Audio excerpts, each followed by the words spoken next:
হত্যা চেষ্টা চালানোর পর তাকে নিয়ে বিভিন্ন দল নোংরা রাজনীতি করার চেষ্টা করেছে।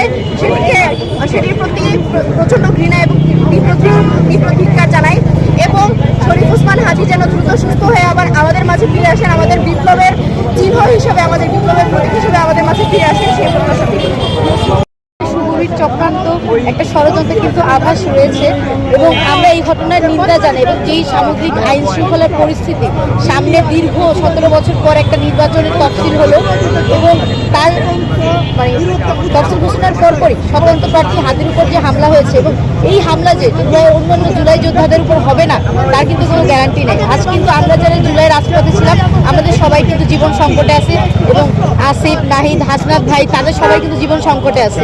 এই যে আইন শৃঙ্খলা পরিস্থিতি সামনে নির্বাচন এটা সামাল দেওয়ার জন্য আমি মনে করি এখন যে বর্তমান স্বরাষ্ট্র উপদেষ্টা আছে তিনি একদমই উপযুক্ত নন। সেক্ষেত্রে এই যে নির্বাচন পূর্ববর্তী আইন শৃঙ্খলা পরিস্থিতিটা কন্ট্রোল করতে পারবেন এমন একজন যোগ্য স্বরাষ্ট্র উপদেষ্টাকে এখানে বসানো দরকার, নয়তো দেখা যাবে আমাদের দেশ অনেক অস্থিতির পরিস্থিতির মধ্যে পড়ে যাবে এবং আমরা কিন্তু জানি দেশের অভ্যন্তরে এবং দেশের বাইরে নানা মহল চক্রান্ত করতেছে।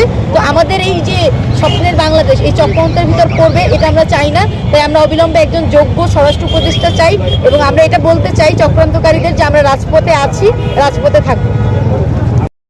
সরকারকে আহ্বান জানাবো যে হচ্ছে এই বিষয়টা গুরুত্ব সহকারে দেখা, কারণ হচ্ছে প্রত্যেকটা প্রার্থী থেকে তারা যদি একজন স্বতন্ত্র প্রার্থী তারও যদি হচ্ছে যে এরকম একটা অবস্থানে পড়তে হয় তাহলে হচ্ছে পরবর্তীতে যেসব প্রার্থী আছে তাদের উপর হামলা হবে এবং জনগণ কেউ বাদ যাবে না।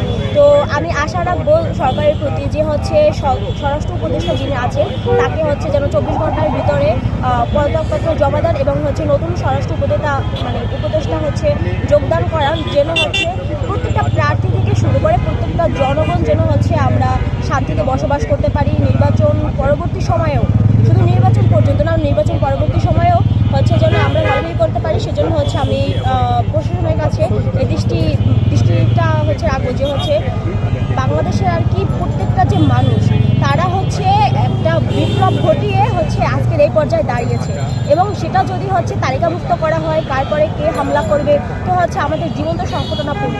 তো হচ্ছে সেই দৃষ্টিকোণ থেকে আমি বলবো যে সরকারের প্রতি আহ্বান জানাবো যে স্বরাষ্ট্র উপদেষ্টাকে পদত্যাগ করানো হোক এবং হচ্ছে নতুন কঠোর একজন স্বরাষ্ট্র উপদেষ্টা তৈরি করা হোক যার দেশের প্রতি ভালোবাসা থাকবে, দেশের মানুষের প্রতি ভালোবাসা থাকবে, যে হচ্ছে সবার নিরাপত্তা পর্যবেক্ষণ করবে।